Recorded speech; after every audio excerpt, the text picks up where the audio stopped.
Alumnas y alumnos que nos acompañan desde casa. Sean ustedes bienvenidos a Aprende en Casa.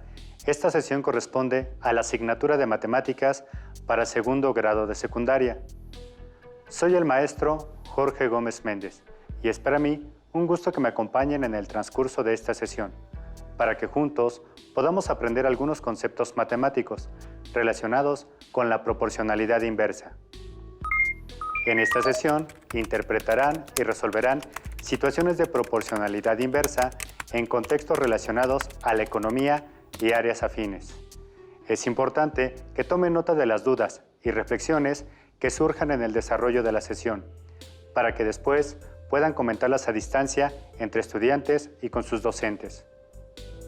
Preparen los materiales que van a utilizar para tomar nota y resolver las actividades que se propongan. Tengan a la mano lápiz, goma, regla y bolígrafo antes de dar inicio. ¿Preparadas y preparados? Comencemos. Analicen la tabla que se muestra en pantalla.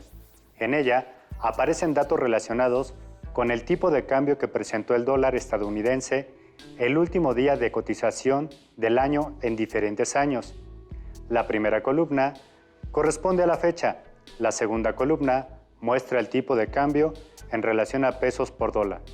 Por último, aparece la columna titulada Cantidad de dólares.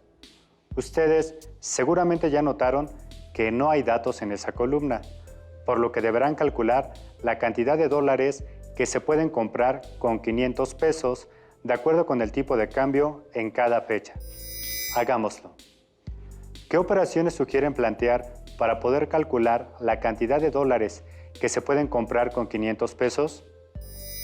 La operación que se puede plantear es el cociente de 500 pesos entre cada uno de los valores correspondientes al tipo de cambio.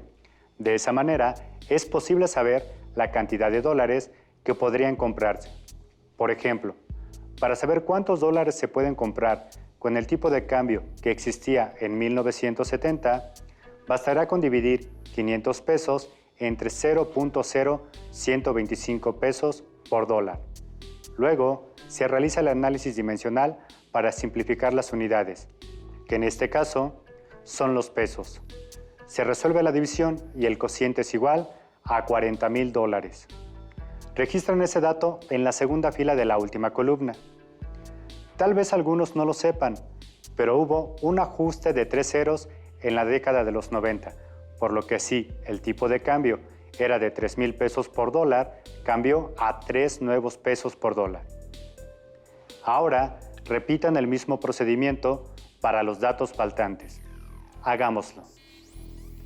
Para calcular la cantidad de dólares que se podían comprar con 500 pesos al tipo de cambio de 1980, se calcula el cociente de 500 pesos entre 0.02327 pesos por dólar.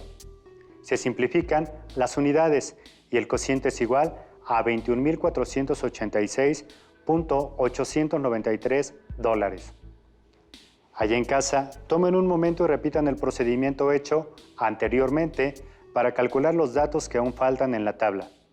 Hagan el análisis dimensional para simplificar las unidades, es decir, simplificar las unidades de medida comunes que aparecen en el numerador y el denominador de la expresión matemática.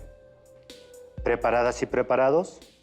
Comparen sus procedimientos y resultados con los que se muestran a continuación e identifiquen cuáles son las áreas que pueden mejorar.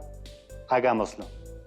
El tipo de cambio al último día de cotización de 1990 fue de 2.9443 pesos por dólar, así que con 500 pesos se podían comprar 169.81.965 dólares.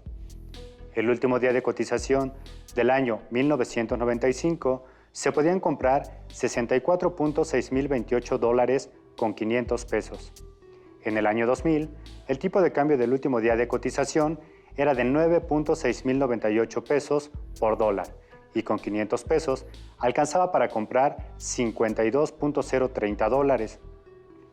47.017 dólares se podían comprar con 500 pesos el 30 de diciembre de 2005, pues el tipo de cambio estaba en 10.6344 pesos por dólar.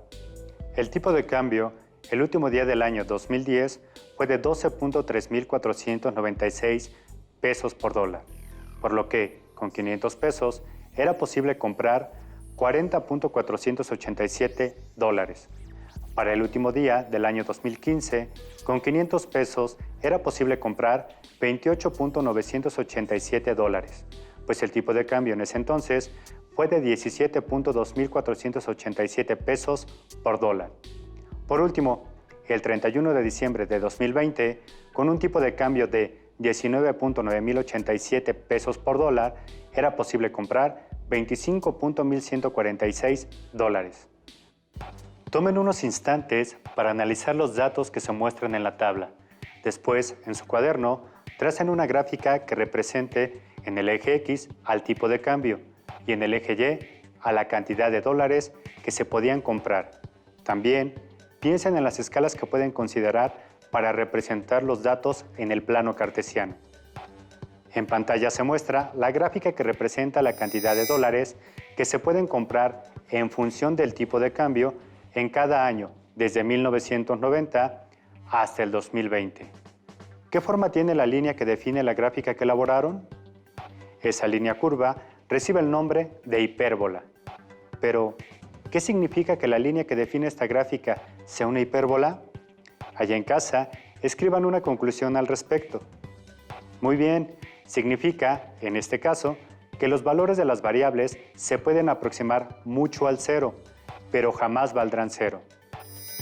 A partir de la gráfica y los datos de la tabla, respondan las siguientes preguntas.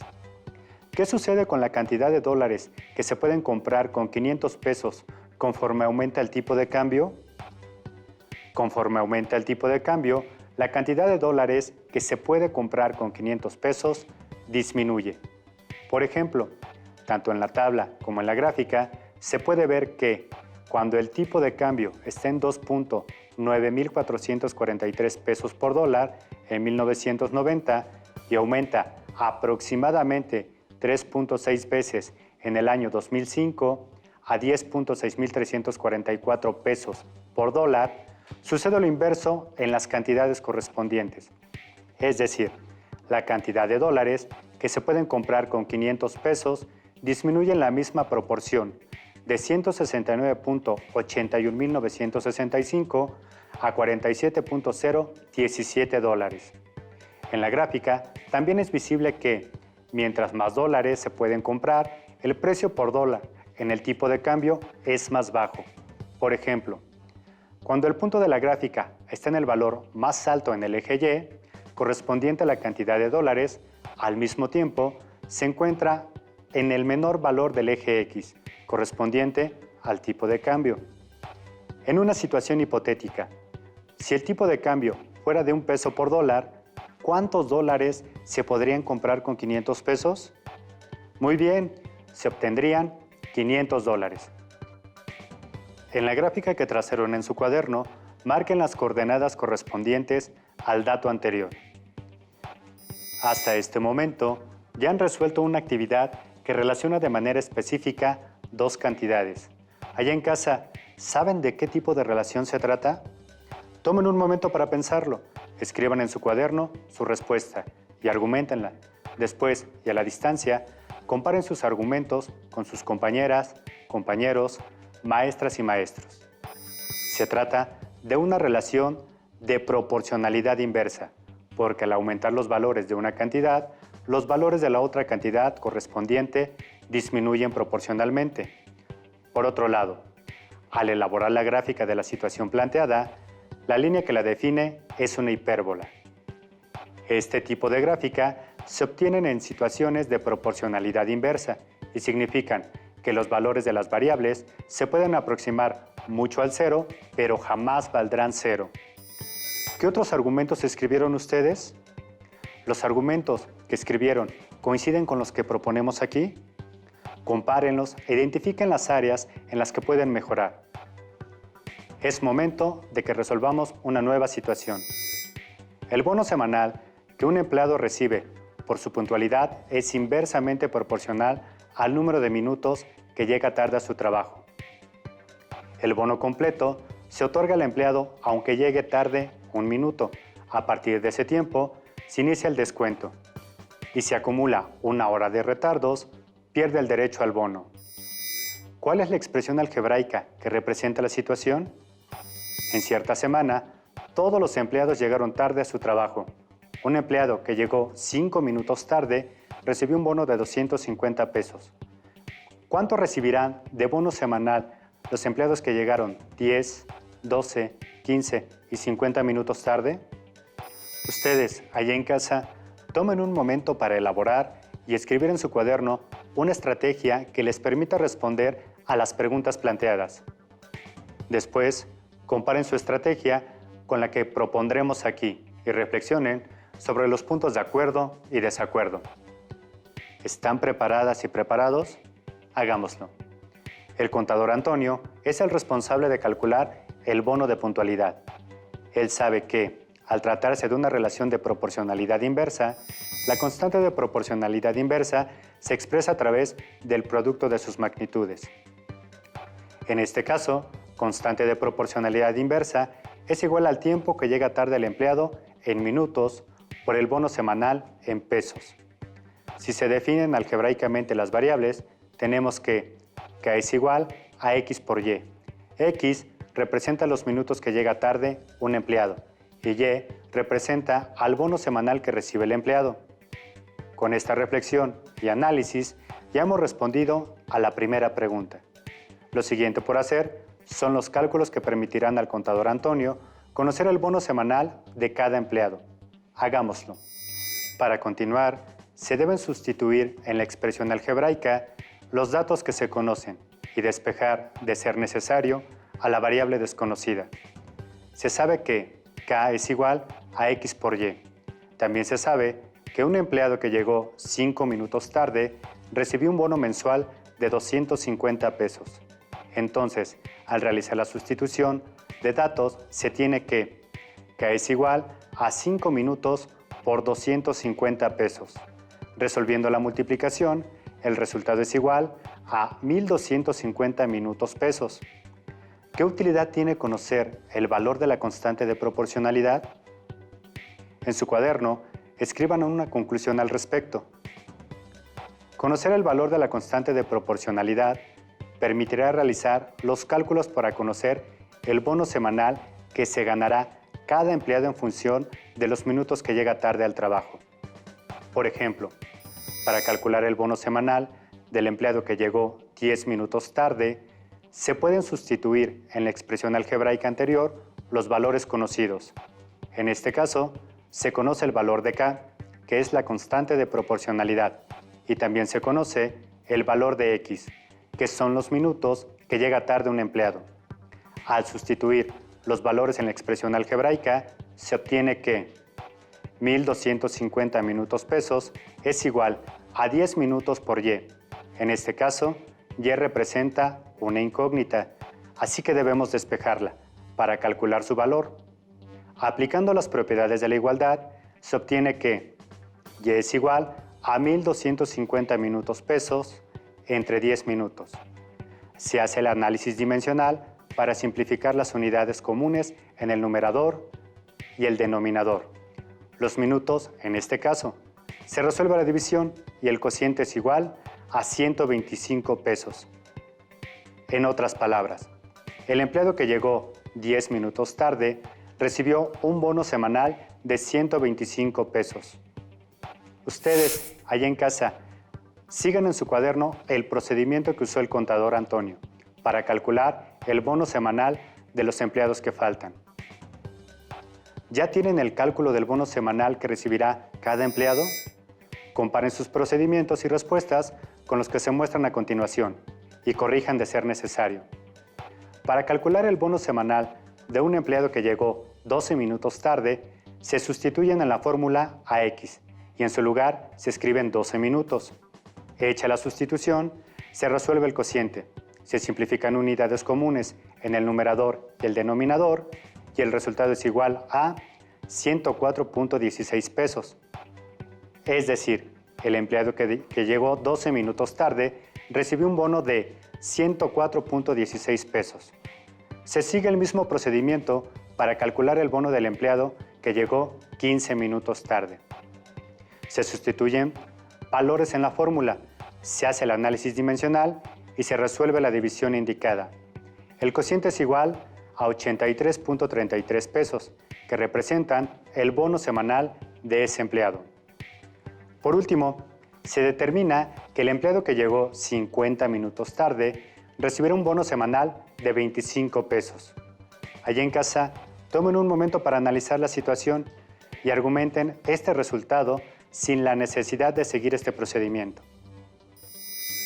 Existen varias maneras de argumentar este resultado sin la necesidad de hacer los cálculos que hicieron en el procedimiento anterior. Una de ellas puede ser a través de la elaboración de la gráfica que modela la situación, pero también se pueden analizar las correspondencias entre las magnitudes. Por ejemplo, el empleado que llegó 5 minutos tarde recibió un bono semanal de 250 pesos, mientras que el empleado que llegó 50 minutos tarde recibió un bono semanal de 25 pesos. ¿Cuántas veces aumentaron los minutos que llegó tarde el último empleado con respecto a los del primero? Aumentaron 10 veces. ¿Cuántas veces disminuyó el bono semanal que recibió el último empleado en comparación con el primero? El bono disminuyó 10 veces. Como ya notaron, mientras los minutos se incrementaron 10 veces, el bono disminuyó a la 10ª parte. Lo anterior es una propiedad que define a las relaciones de proporcionalidad inversa. Analicen y resuelvan la siguiente situación. Supongan que el precio de un producto se reduce proporcionalmente conforme se incrementa su producción. ¿Cuánto costará una lámpara solar al producir 15,000 piezas si su costo unitario es de 500 pesos cuando se producen 10,000 unidades? ¿Cuántas piezas deberán producirse para que el precio por lámpara solar sea de 250 pesos? ¿Será posible ofrecer una lámpara solar con valor unitario menor a 100 pesos si la capacidad máxima de producción de la fábrica es de 50,000 lámparas? Ustedes, allá en casa, elaboren y escriban en su cuaderno una estrategia para responder las preguntas planteadas. Una estrategia de resolución puede ser la elaboración de una tabla de valores con los datos que se conocen y, a partir de ahí, calcular los valores faltantes. Hagámoslo. Construyan una tabla con 2 columnas y tantas filas como sean necesarias. En una columna escriban todos los valores que corresponden al número de lámparas que produce la fábrica. Pueden titularla Producción de lámparas. En la otra columna, escriban los costos unitarios correspondientes a cada producción de lámparas. Esa columna la pueden titular Precio o costo por lámpara. ¿Ya tienen construida su tabla? Compárenla con la que a continuación se muestra. Identifiquen puntos en común y diferencias. De ser necesario, revisen su procedimiento y corrijan.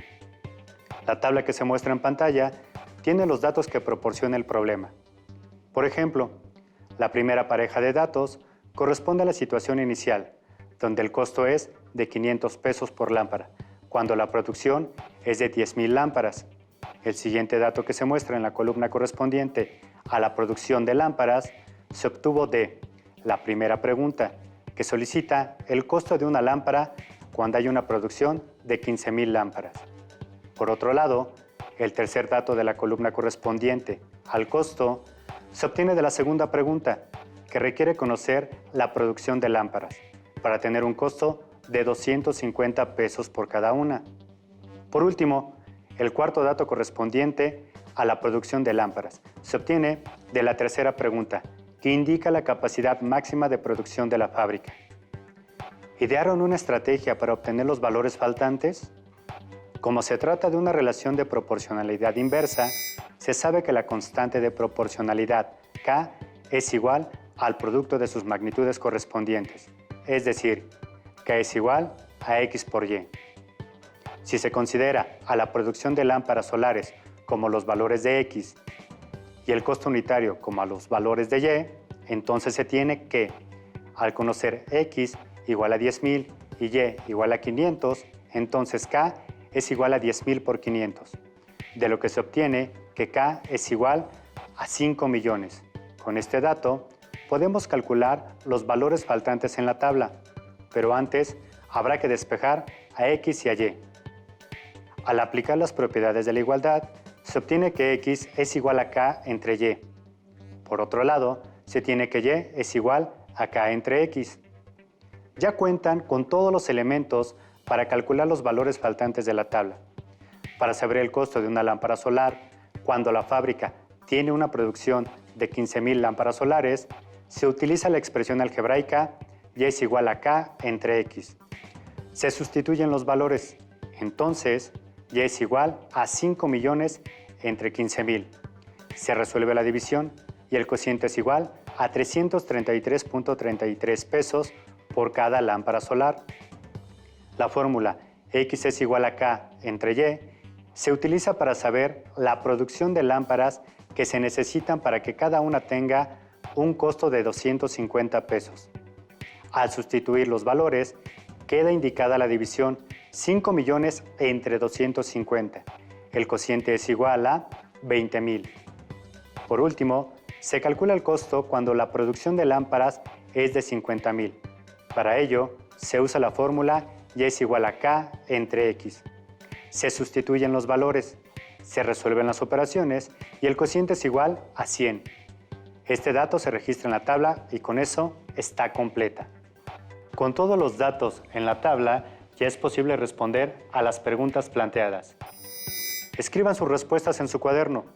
Preparadas y preparados, respondamos cada una de las preguntas.